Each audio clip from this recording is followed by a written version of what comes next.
करहु अनुग्रह सोई बुद्धि राशि शुभ गुण सदन जो सुब्रत सिद्धि होई गणनायक करिबर बदन करहु अनुग्रह सोई बुद्धि राशि शुभ गुण सदन बंदम गुरुपद पदम परागा सुरुचि सुभाष सरस अनुरागा मंगल भवना मंगल हारी उमा सहित जहि जपत पुरारी सुमिर शिवा शिव पाई पसाम वर्णम राम चरित चित चाम पानी ग्रहण जब कीन महेशा यह हर्षे तब सकल सुरेशा हर हिय राम चरित सब आए प्रेम पुलक लोचन जल छाए कवन सो काज कठिन जग माही जो नहीं होई तात तुम पाही राम काज लगी तब अवतारा सुनतई भयम पर्वताकारा।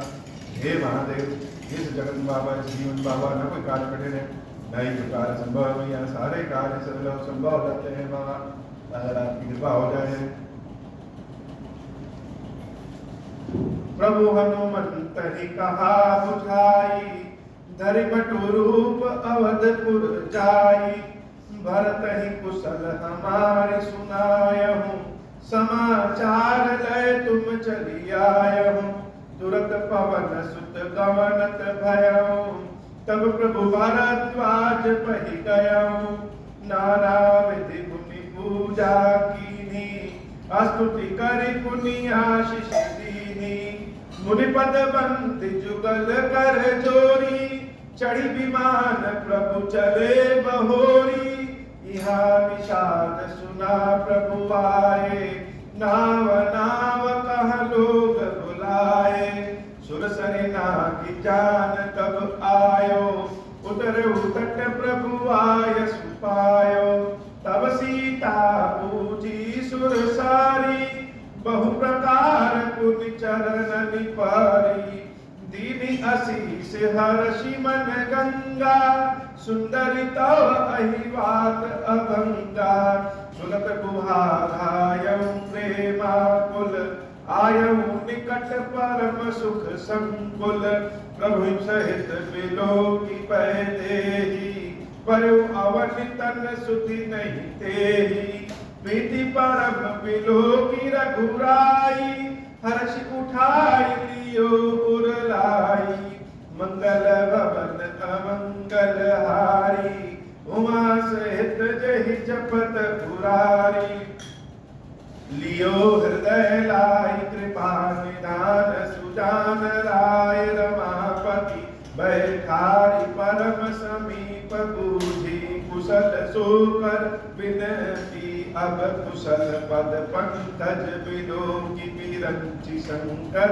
सेव जे सुख धाम पूरन काम राम नमामि राम नमामि ते सब भांति अधम निषाद सो हरि भरत ज्यो उर लाइयो मति मंद तुलसी दास सो प्रभु मोह बस बिसराइयो यह राम नाम चरित्र पावन राम पद रति प्रद सदा कामादिह विज्ञान कर सुर सिद्धि मुनि गावई मुदा समर विजय रघुवीर के चरित जे सुनहि सुजान विजय विवेक विभूति नित तिनहि देहि भगवान यह कलिकाल मलायतन मन करि देखु विचार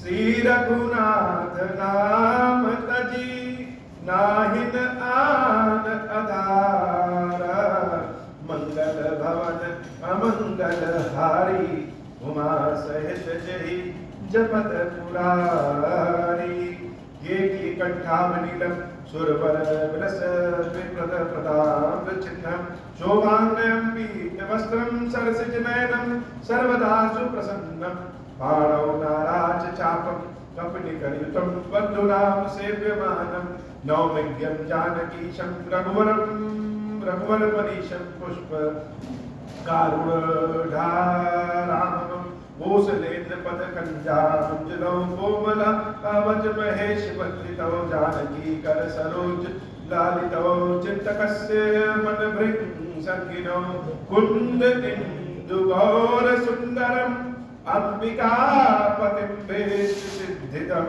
कारुणीक कलक कलंक मोचनम नौमि शंकर मोचनम मंगल भवन अमंगल हारी उमा सहित जहि जपत पुरारी मंगल भवन अमंगल हारी उमा सहित जहि जपत पुरारी। रामचरितमानस की एक विशेषता है कि मानस के सारे कांडों में 7 कांड हैं। बाल कांड से अगर हम शुरुआत करें तो हम सारे कांडों में देखेंगे जिस कांड का जैसा भाव होता है भगवान शंकर की स्तुति वैसी ही हुई। सारे कांड बाल कांड की शुरुआत में ही भगवान शंकर और देवी पार्वती का रूप कैसा है, स्वरूप कैसा है, मिलेंगे कैसे, जानेंगे कैसे, यह बाल कांड के शुरुआत में ही हो गए कि भवानी शंकर कौन है। भवानी शंकर श्रद्धा विश्वास रूपिणौ। शिव जी का रूप रंग चाहे जैसा हो, लेकिन जो भगवान शंकर और देवी पार्वती के रूप का आधार है वह क्या है? श्रद्धा विश्वास रूपिणौ। श्रद्धा ही भवानी है और विश्वास ही भगवान शंकर। और यहां तक कहा गया है कि कोई चाहे कितना भी बड़ा विद्वान हो जाए, बिना भवानी शंकर की कृपा के वह कुछ जान समझ नहीं सकता। जैसे आंखें होती है, हर चीज को देखती है, बिना आंखों के सहारे हम कैसे कोई चीज देख सकते, वैसे ही भवानी शंकर के बिना कुछ जान देख नहीं सकते। तो पूरा बालकांड भगवान की कथा का, अवतार का, जन्म का और विवाह, पूरे बालकांड में जो कथा है वह केवल और केवल श्रद्धा और विश्वास रूप का है। राम जी का संपूर्ण चरित्र, राम जी की संपूर्ण कथा ही श्रद्धा विश्वास के स्वरूप में है। महाराज दशरथ पुत्र कामेष्टि जब यज्ञ करते हैं, खीरेश्वर महादेव जी जब खीर प्रदान करते हैं, तो वह भी श्रद्धा विश्वास रूप है। प्रभु श्री राम जन्म लेकर के जब विश्वामित्र जी के साथ जाते हैं तो विश्वामित्र जी भी श्रद्धा और विश्वास के रूप में ही ले जाते हैं। और प्रभु श्री राम का देवी पार्वती के साथ मिलन, युद्ध, धनुष का तोड़ना, यह सब केवल और प्रेम की अभिव्यक्ति है, श्रद्धा और विश्वास का। अयोध्या कांड को ले लें, अरण्य कांड को ले लें, किष्किंधा कांड को ले लें, सुंदर कांड को ले लें, लंका कांड को ले लें और उत्तर कांड को ले लें। हर कांड में भगवान शंकर की जैसी स्तुति है, पूरा कांड ही, पूरा कथा ही वैसी। अब उत्तर कांड में भगवान शंकर की स्तुति कैसी है? बड़ा अद्भुत स्तुति, शिव जी की बड़ी अद्भुत स्तुति उत्तर कांड में। पहले प्रभु श्री राम की स्तुति है, लेकिन उसके बाद भगवान शंकर देवी पार्वती की स्तुति। लेकिन शंकर जी की जो ये स्तुति है, कहने को तो 2 ही श्लोक में है, लेकिन गागर में सागर। वास्तव में शंकर जी का जो भाव है, जो रूप है, वही स्तुति। शंकर जी का जो गुण है, शंकर जी में तो अनेक गुण हैं,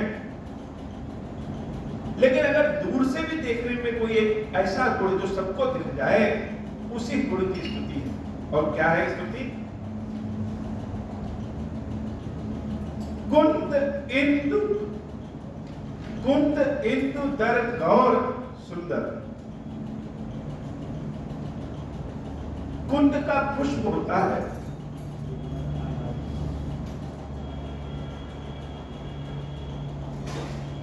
वह पुष्प बड़ा सफेद होता है। तो शंकर जी का रूप रंग कैसा है, जिसको कहते हैं कर्पूर गौरव। वही कर्पूर गौरव ही कुंद इंदु, कुंद के पुष्प के समान। और जिसको कुंद का पुष्प कैसा है देखा नहीं, समझ नहीं आ रहा है, तो आगे लिखा है कि इंदु, इंदु अर्थात चंद्रमा। और चंद्रमा के आगे भी लिख दिया गया है गौर सुंदरम।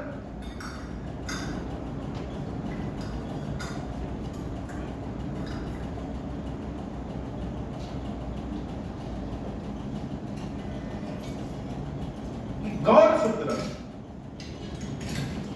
भगवान शंकर का रूप एकदम धवल सफेद चंद्रमा के समान सुंदर, और गौर से ही गौरी है। जब हम चंद्रमा की भांति सफेद कह रहे हैं तो गौर लिखने की जरूरत क्या है? जब हम चंद्रमा की भांति कह रहे हैं तो गौर का मतलब कि गौरी के समान। और उस गौरी को आगे चल करके और बढ़िया नाम दे दिया गया है, अंबिका पति।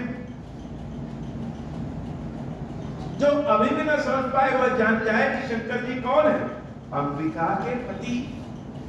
अब यह अंबिका कौन? तो अंबिका के बारे में बताना तो वेद पुराण भी पीछे हट जाते हैं। लेकिन जैसे मिठाई का मतलब मीठा होता है, अब वो मीठा रसगुल्ले का है कि बिस्किट का है कि बर्फी का है, यह तो अलग बात है। लेकिन मिठाई का मतलब मीठा होता है। वैसे ही अंबिका का मतलब होता है अभीष्ट सिद्धितम, जो मन की इच्छा को पूर्ण कर दे, वही अंबिका है। पार्वती कौन है? अंबिका। अंबा है जो जगत की माता जो है। और क्या उनके गुण है? जो मन की इच्छा को पूर्ण कर दे, अभीष्ट सिद्धिदम। जो शक्ति मन की इच्छा को पूर्ण करती है वही अंबिका है। और शिव जी कौन है? शिव जी अंबिका पति, उस अंबिका के पति। गागर में सागर,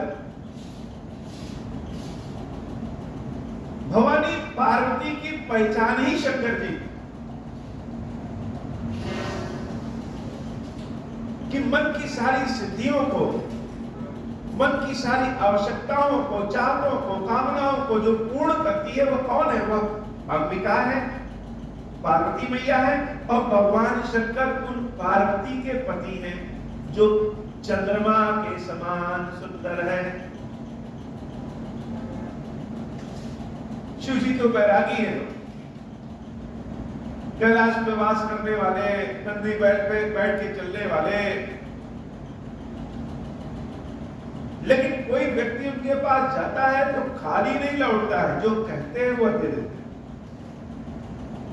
अब शंकर जी अगर बैरागी है तो उनके पास देने की शक्ति कहां से आ गई? तो देने की शक्ति ही उनकी अर्धांगिनी अर्थात उनकी पत्नी अंबिका।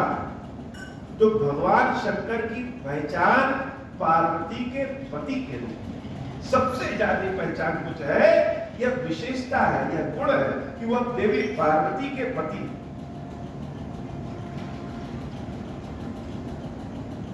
शंकर जी अपनी इस पहचान से बड़े प्रसन्न होते हैं।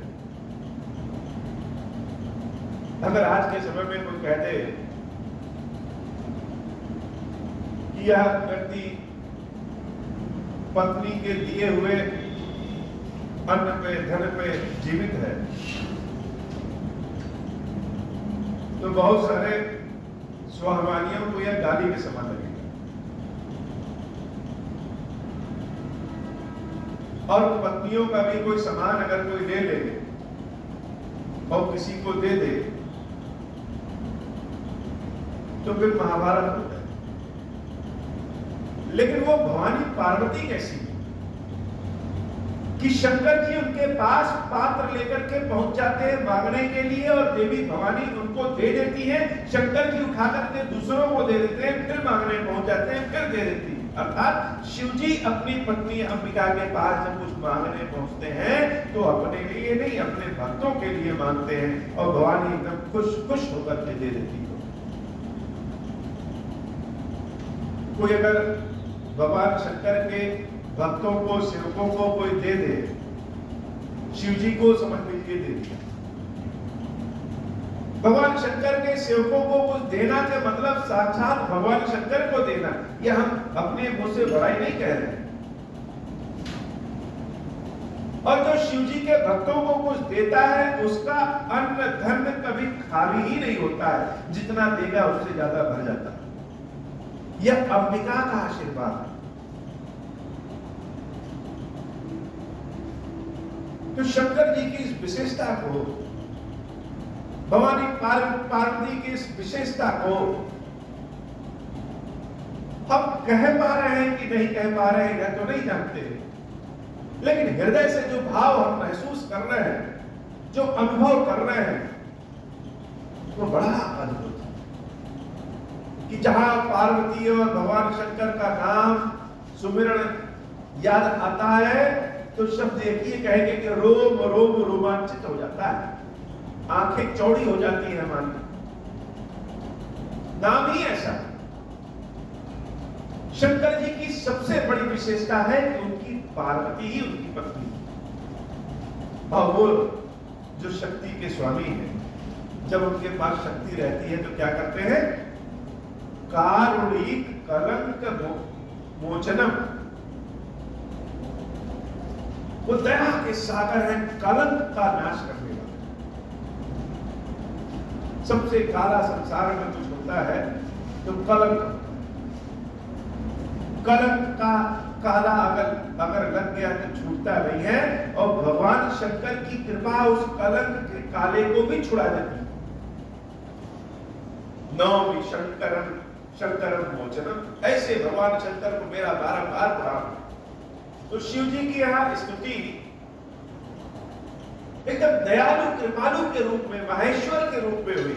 माहेश्वर मतलब पार्वती के साथ जब विराजित होते हैं भगवान शंकर अपने भक्तों को देने के लिए, उनके इस स्वरूप को माहेश्वर कहते हैं।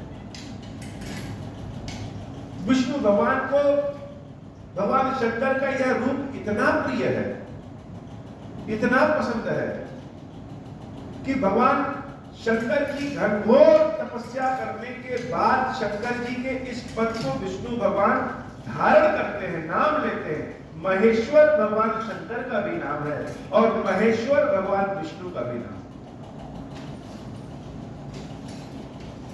तो उत्तर कांड में शिव जी की स्तुति दानियों के रूप में हुई है, महेश्वर स्वरूप में भक्तों को देने के रूप में हुई है, अंबिका के पति के रूप में हुई है, आनंद के स्वरूप में हुई है, कलंक जैसे काले को साफ करने की, मिटाने के लिए हुई है। अर्थात उत्तर कांड का जो पाठ है यह मनोकामनाओं को पूर्ण करने वाला पाठ। उत्तर कांड का जो पाठ है समझ लीजिए साक्षात भवानी शंकर देने के लिए बैठे, हमें उनके चरण को जाकर के दबा देना है। उत्तर कांड का जो पाठ है यह भगवान शंकर देवी पार्वती की स्तुति बताता है कि क्रम में ही बहुत ज्यादा मिल जाता है। ऐसा उत्तर कांड का पाठ होने वाला है। जिस कांड में भगवान शंकर देवी पार्वती की स्तुति जैसी है, मानस की कथा का प्रभाव फल भी वैसा है। रहा एक दिन अवधि कर अति आरत पुर लोग, जह कह सोचहि नारी नर कृष्ण राम वियोग। जो राम किसी से कुछ मांगते नहीं है। यह ठीक है कि लंका को युद्ध में जीतने के बाद संपूर्ण लंका और लंका का धन कोष सब कुछ उठता है, फिर भी प्रभु श्री राम ने लंका के कोष में कभी अपने अधिकार को नहीं दिखाया, और जो राम सदैव सब कुछ देते हैं, कभी किसी से कुछ मांगे नहीं, वही राम जी विभीषण जिसे मानते हैं, कहते हैं कि मेरे अति शीघ्र अयोध्या पहुंचने की व्यवस्था करवा दो।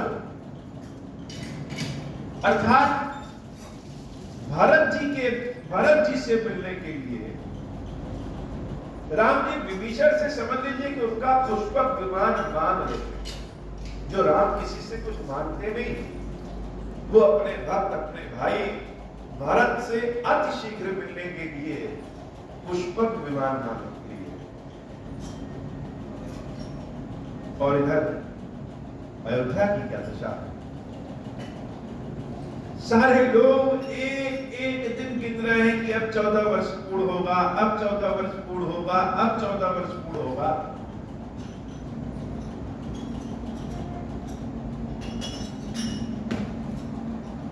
आशा बड़ी चीज होती है। अगर कोई गया है और उसके आने की आशा है, तो आने की आशा में ही विरह का दर्द कम हो जाता है। कभी कभी किसी का ना रहना ही उसके होने का आभास करा देता है। जैसे सीताराम जी अयोध्या में तो नहीं है, लेकिन संपूर्ण अयोध्या वासियों को उनके न होने का आभास होता है कि न होने में ही हुआ है। जैसे कोई व्यक्ति जिस स्थान पर विराजित होता है, बैठता है, और किसी दिन अगर उस स्थान पर ना बैठे कहीं बाहर चला जाए, तो उस स्थान पे आने जाने वाले लोग, जो लोग रोज उस स्थान पर बैठे उसको देखते थे, जब उस गद्दी पे नहीं देखेंगे तो ना होने का एहसास ही होने का एहसास हो जाता है।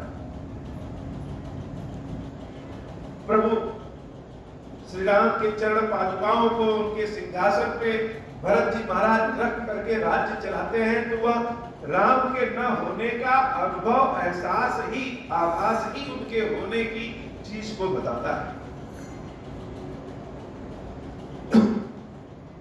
तो वनवास जब प्रभु को जाना हुआ, तो संपूर्ण अयोध्या वासी उनके साथ हो गए, लेकिन प्रभु रात्रि में उठ करके ही अयोध्या वासियों को वहीं छोड़ करके गोल गोल घूम करके चले गए।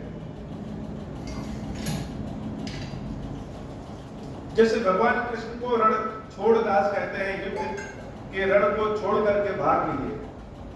वास्तव में राम भी रण छोड़दास, प्रेम के रण में राम जीत नहीं पाते। अयोध्या वासियों का प्रेम का बल, जब वनवास जाना है तो बार बार प्रभु बनाते हैं, लेकिन जब देखते हैं ये लोग नहीं मानेंगे तो आधी रात में ही छोड़ के भाग जाते हैं। और वह अयोध्या वासी उसी दिन से गिरना शुरू कर दिए कि अगर प्रभु श्री राम अपने वचन के बहुत पक्के हैं, चले गए हैं, तो उन्होंने कहा है कि 14 वर्ष बाद आएंगे, तो इसका मतलब कि वह आएंगे। यही राम का गुण, यही भक्तों का प्रेम उनको जीवित रखा है। एक एक दिन गिन रहे हैं कि आज 14 वर्ष में एक दिन कम हो गए, अब 14 वर्ष में 1 वर्ष कम हो गए, अब 14 वर्ष में 10 वर्ष कम हो गए, अब 14 वर्ष में 13 वर्ष कम हो गए। ऐसे गिनते गिनते जब गिनती पहुंची कि 14 वर्ष पूर्ण होने में केवल 1 दिन शेष है, तो अब तो राम आने वाले हैं, अब तो प्रभु आ जाएंगे। रहा 1 दिन अवधि कर अति आरत पुरलोक। लेकिन जब सूर्योदय होने वाला होता है, तो सूर्योदय होने के आधे घंटे पहले ही सूर्य की किरणों का प्रभाव दिखना शुरू हो जाता है। सूर्य देवता भले बाद में दिखे, लेकिन उनका प्रकाश तो पहले ही दिखना शुरू हो जाता है। अब राम जी कहें कि 14 वर्ष के बाद आएंगे, और 14 वर्ष पूर्ण होने में एक ही दिन है, तो उनका आभास तो अभी नहीं हो रहा है कहीं।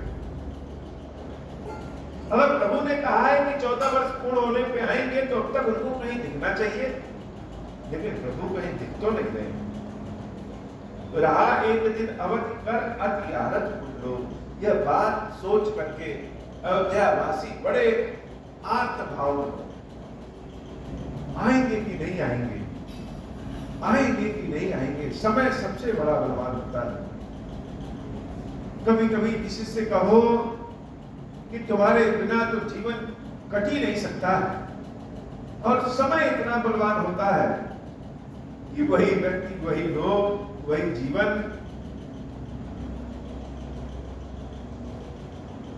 लेकिन कहां से कहां पहुंच जाता है। ऐसे राम जी कहे तो है 14 वर्ष बाद आएंगे,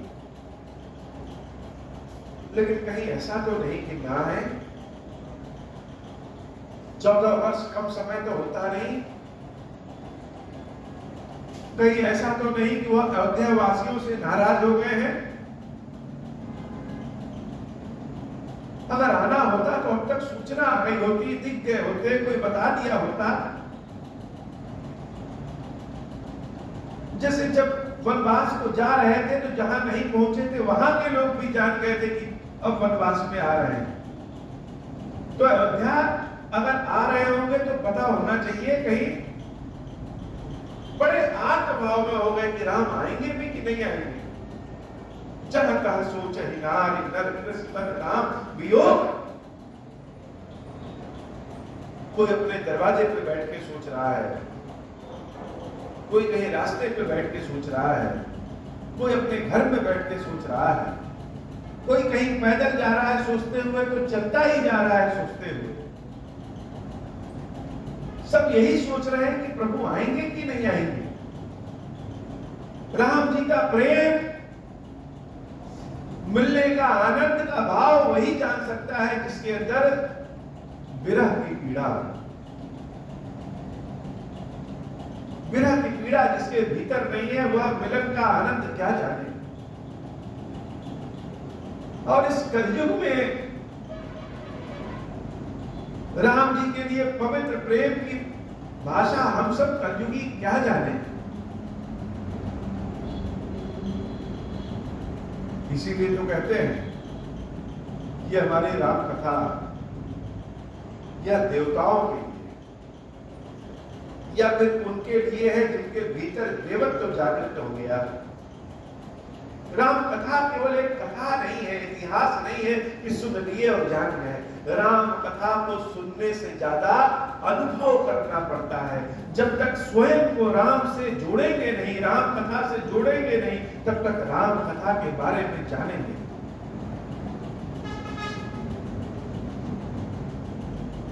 सारे अयोध्यावासी प्रभु के वियोग में सूख के कांटा हो गए। जहां तहां सोच ही नारी नर कृष्ण तन राम वियोग। शरीर कैसा हो गया? कृष्ण तन। कृष्ण का मतलब कांटे के समान सूख गया।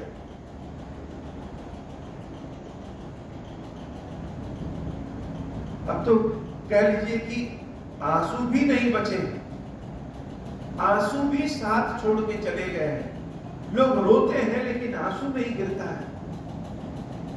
सब दुखी है, लेकिन कहीं गोष्ठी नहीं मिली है, कोई किसी से कह भी नहीं रहा है। और दुख ऐसा कि सोच रहे हैं तो सोच ही रहे हैं।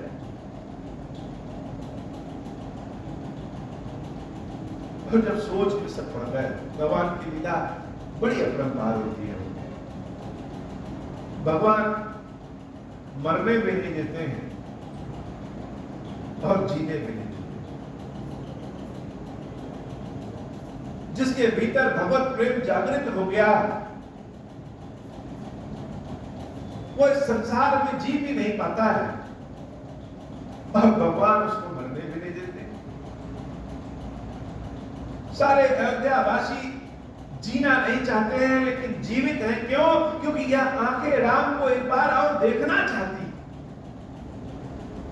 जो राम के पृष्ठभाग को देखिए, अर्थात राम जब वनवास जा रहे थे तब हमने देखा, तो भरना नहीं चाहते हैं, राम के अग्रभाग का दर्शन करना चाहते हैं कि राम अयोध्या आए और हम दर्शन करना चाहते हैं।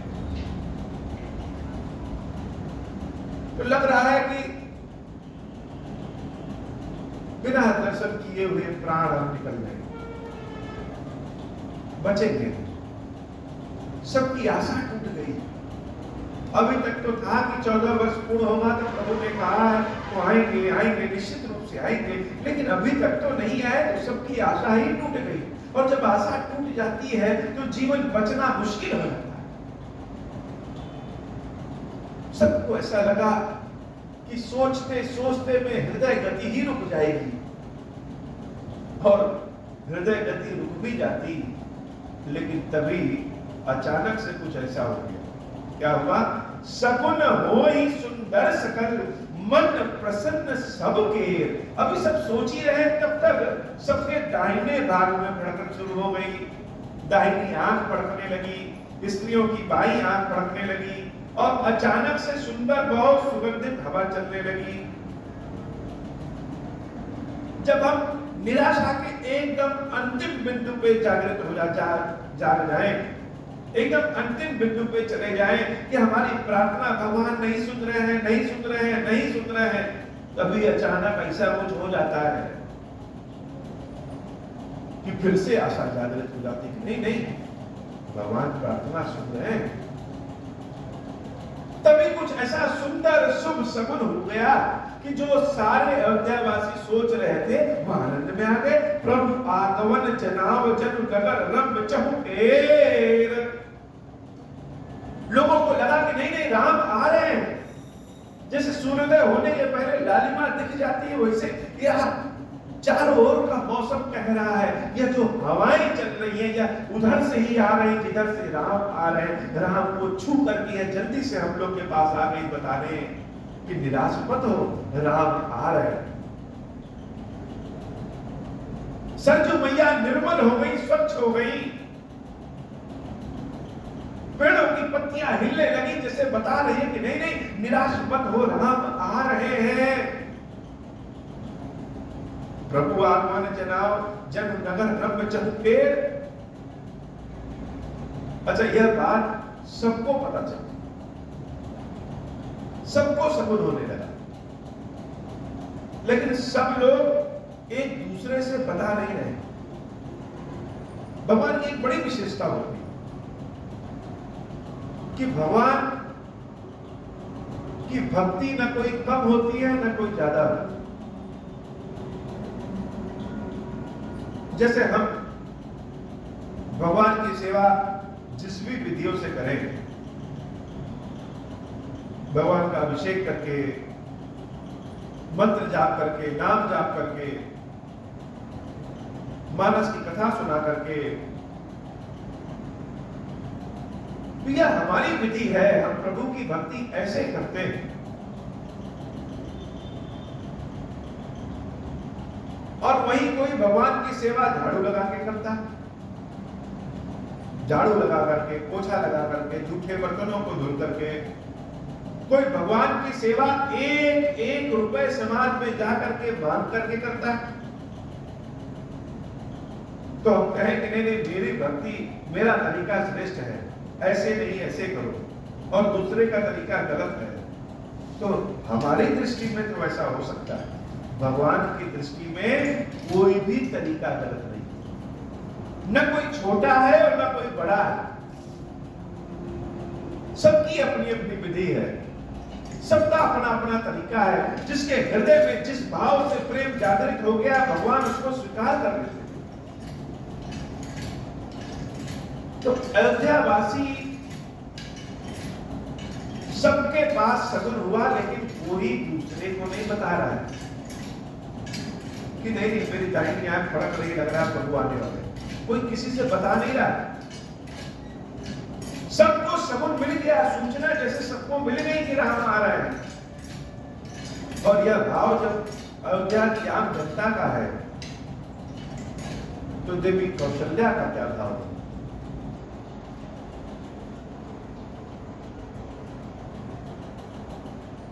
कौशल्या के भाव को संसार में कौन बता सकता है?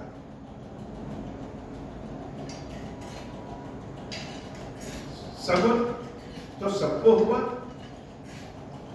कौशल्यादि मातु सब मन अनंत अस हुई। देवी कौशल्या तो जीवित ही इसीलिए है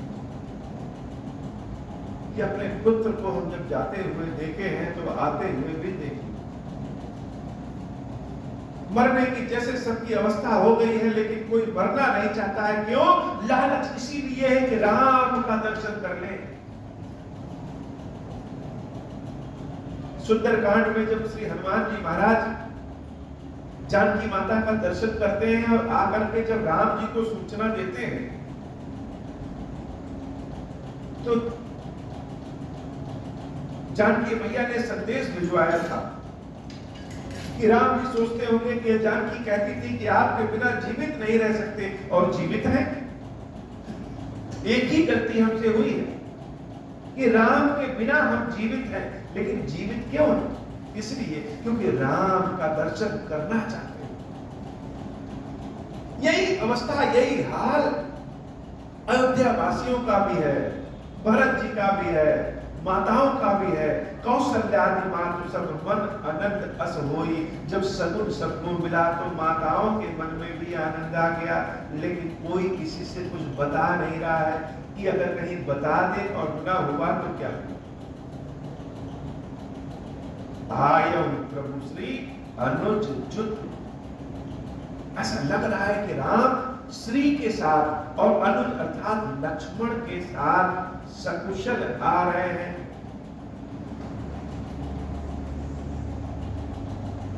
कि लक्ष्मण और सीता के साथ राम आ रहे हैं। आयौ प्रभु श्री अनुज जुत कहत चाहत अब कोई।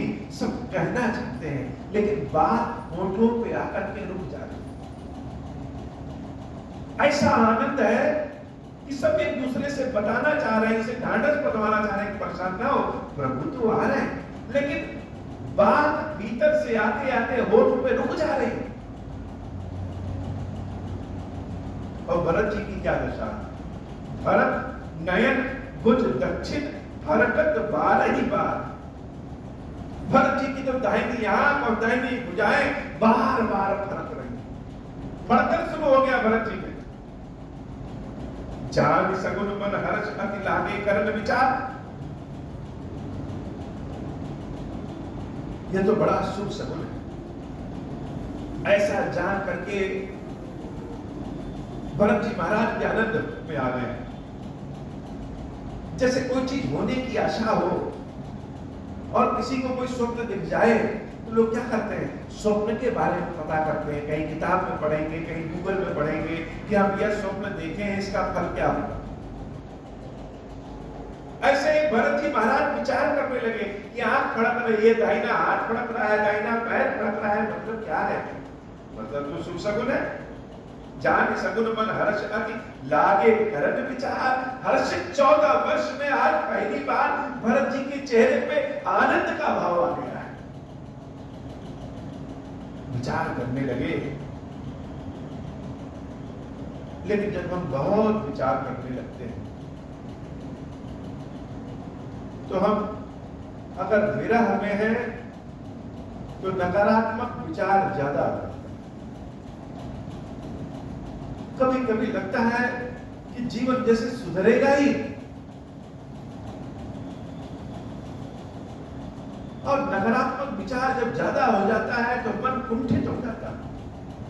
कभी कभी तो लगता है कि नहीं प्रभु प्रसन्न है, और कभी कभी लगता है कि इसे भगवान तो सुनते ही नहीं। तो भरत जी महाराज जब अंग में उनके फड़कन शुरू हो गई तो विचार किए तो आनंद में आ गए, लेकिन जब अति विचार कर दिए तो उनके मन में बड़ा दुख हो गया।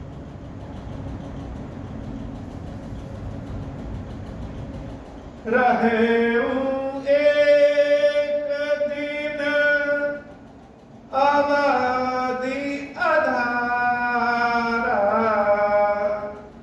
समुझत मन दुख माया अपारा। हृदय कह रहा है कि राम आएंगे, लेकिन जब भरत जी महाराज बहुत सारे विचार किए तो मन कह रहा है कि नहीं नहीं, ऐसे तो हम पहले भी सोचे थे कि हम स्वयं जंगल चले जाएंगे और भगवान को मना लेंगे, भगवान अयोध्या वापस आ जाएंगे, लेकिन नहीं आए। अगर प्रभु को आना होता तो अब तक कोई सूचना भिजवाए होते, अब तक कहीं दिख गए होते, लेकिन ऐसा तो कुछ नहीं हुआ। तो लग रहा है कि प्रभु नहीं आएंगे। समुझत मन दुख भयं अपार। जब इन बातों को समझते हैं मन तो बड़ा दुखी हो जाते हैं भरत जी महाराज कि राम नहीं आएंगे। अच्छा, नहीं आएंगे तो क्यों नहीं आएंगे? जब कोई काम हम चाहते हैं कि हो जाए हो जाए हो जाए और नहीं होता है तो हम सोचते हैं आखिर क्यों नहीं हो रहा। संसार में तो इतने लोग हैं, एक से बढ़कर एक लोग हैं, एक से बढ़कर एक काम कर लेते हैं, लेकिन हम कोई काम करते हैं तो क्यों नहीं कर पाते हैं? उससे प्रभु से राम तो एक से बढ़कर एक भक्तों के यहाँ गए, ऋषियों के यहाँ गए, मुनियों के यहाँ गए, तो क्या यह भरत ही संसार में सबसे खोटा है कि इससे मिलने प्रभु आएंगे नहीं? कारण कवन नाथ नहीं आयो, जानी कुटिल की धो मोहि बिसरायो। भगवान की करुणा में कमी नहीं है, लेकिन हमारे कर्म ही ऐसे हैं कि इस कपटी भरत के पास कौन है। बहुत बार लगता है कि हमारी प्रार्थना में शक्ति ही नहीं है, हमारे कर्म ही इतने पाप वाले हैं कि भगवान तक पहुंच ही नहीं पाते हैं, या प्रार्थना पहुंच भी जाती होगी तो प्रभु कहते हैं होंगे यह तो कपटी है, पापी है, इसकी बातों का क्या भरोसा, क्या सुने।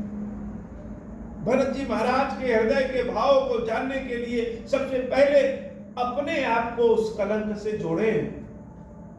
कलंक बहुत काला होता है और भरत जी महाराज ने अपने मन में स्वयं से यह कलंक लगा दिया कि राम जी के जीवन में जो दुख है वह इस भरत के कारण ही है। इसीलिए तो शंकर जी की जो पूजा है उस अर्चना में, उस पूजा में क्या कहे हैं? कलंक का नाश करने वाले भगवान जी।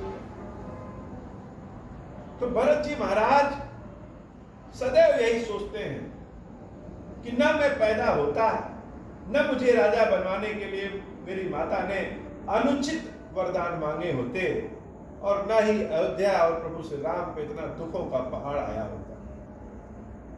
हमारे कर्म ही बहुत खराब है, इसलिए राम नहीं आ रहे। राम तो सबके आ जाते हैं, उनकी करुणा में कोई कमी नहीं है, हमारे कर्म में, हमारी प्रार्थना में, हमारे विचार में ही कमी है। तो स्वयं से प्रश्न किया कि कारण कवन नाथ नहीं आए हो, हे नाथ किस कारण नहीं आ रहे हो, और स्वयं से उत्तर दे दिया कि मेरे कपटी कर्मों के कारण नहीं आ रहे हैं। और जब हम अपने दुख में डूबते हैं तो कहते हैं ना कि दूसरों से तुलना नहीं की जाती, लेकिन दूसरों से तुलना हो ही जाती है। महादेव जी की सेवा भक्ति करते रहो, करते रहो, करते रहो, और कभी कभी अपने कर्मों से भरोसा उठ जाए तो आदमी दूसरों को देखता है कि अरे महादेव ने उसके ऊपर तो बहुत कृपा किया। क्यों किया? क्योंकि उसके कर्म अच्छे थे, हमारे पापी कर्म है तो नहीं किया। ऐसे ही भरत जी महाराज सोच रहे हैं कि लक्ष्मण बड़ा भाग्यशाली,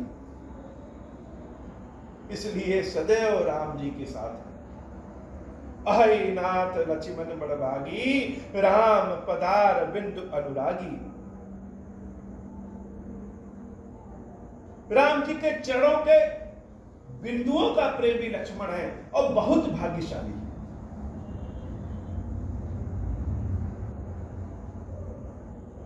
उनका मन तो बड़ा निर्मल है। मैं ही बड़ा कपटी मन वाला हूं, पता नहीं कहां से जन्म ले लिया।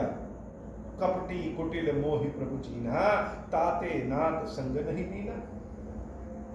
भगवान पहचान गए हैं कि भरत तो कपटी, मुंह से कुछ और कहता है, चेहरे से देखने में बड़ा सौम्य लगता है, लेकिन भीषण कपटी है, भीतर तो इसके बहुत कुटिलता भरी है। इसीलिए हमको अपने साथ जंगल पे नहीं ले गए प्रभु। लक्ष्मण बड़ा भाग्यशाली है। जो करनी समझे प्रभु मोरी, नहीं निस्तार कल्प सतकोरी। जन अवगुण प्रभु मान न काऊ, दीन बंधु अति मृदुल स्वभाव। मेरे कर्मों के कारण मेरे भाव को जान गए हैं राम, इसलिए नहीं आए। तो भक्तों के पास क्या है? खुद ही प्रश्न करते हैं, खुद ही उत्तर जान जाते हैं। अपने आप निराशा में डूबेंगे और अपने आप आशा में आ जाएंगे। जरूरी और मजबूरी भक्तों के लिए दोनों होते हैं ईश्वर। भरत जी महाराज बहुत नकारात्मक विचार में चले गए, लेकिन अचानक पता नहीं कहां से जब अपने गुणों का स्मरण करते हैं तो वह नकारात्मक हो जाते हैं, और जब भगवान के गुणों का स्मरण करते हैं तो बड़े सकारात्मक हो जाते हैं। तो बड़े नकारात्मक हो गए, लेकिन अचानक पता नहीं कहां से फिर से भाव भर गया। जन अवगुण प्रभु मान न काऊ। हे नाथ, मेरी प्रार्थना में कमी हो सकती है, लेकिन तुम्हारी करुणा में तो कमी नहीं होती। मेरे कर्मों में कमी हो सकती है, लेकिन तुम्हारी दया में तो कमी नहीं होती। तो हो सकता है मेरे कर्म में कपट हो, मेरे मन में छल कपट भरा पड़ा है, राम जान गए हैं, लेकिन राम जी की जो दयालुता है, कृपालुता है, उसमें तो कमी नहीं है। जन अवगुण प्रभु मान न काऊ, दीन बंधु अति मृदुल स्वभाव। वो तो दीनों के नाथ हैं, बड़े मृदुल स्वभाव के हैं, दूसरों के पाप पुण्य को नहीं देखते हैं। वह तो जानते होंगे कि ये भरत कपटी भले हैं, लेकिन इस भरत के जीवन में राम के अलावा और कोई नहीं। मोरे जिय भरोस दृढ़ सोई, मिले ही राम सगुन शुभ होए। अब लग रहा है मेरे हृदय में यह भरोसा आ गया है कि जो मेरे आंखों में फटकन है, यह दाहिनी भुजा जो हमारी फड़क रही है, यह सगुन है। यह हवाएं बता रही है कि सगुन है, राम चलती है, राम मिलने वाले हैं, राम आएंगे। मोरे जिय भरोस दृढ़ सोई, मिले ही राम सगुन शुभ होई। बीते अवधि रहै जो प्राणा, अधम कवन जग मोहि समाना। फिर सोच रहे हैं कि अगर अवधि बीत गई, भगवान के घर देर है लेकिन अंधेर नहीं। लेकिन भक्तों के लिए तो देर ही सबसे बड़ा अंधेर है।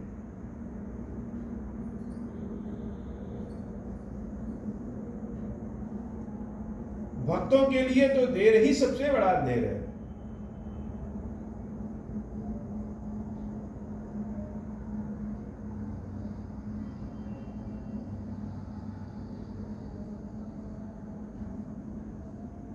तो अगर अवधि बीत गई और उसके बाद प्रभु आए तो क्या यह भरत तो जीवित नहीं बचेगा? इस अवधि पर ही भरत जीवित है। यह एक भक्त की जिद है। भक्तों की जिद भी बड़ी अच्छी होती है। भक्त अपने जिद में दूसरों को दोष नहीं देते। भक्त कभी भी दूसरों को दोष ही नहीं देते। बीते अवधि रहै जो प्राणा, अधम कवन जग मोहि समाना।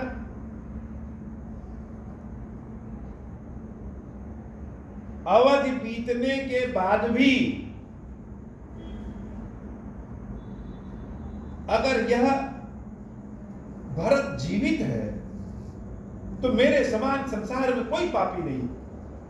राम को अगर आना होगा तो अवधि के बीच में ही आना है। अवधि बीतने के बाद आएंगे तो भरत को जीवित नहीं पाएंगे। राम विरह सागर बह, भरत मगन मन होत, विप्र रूप धरि पवन सुत, आई गयो जन होत।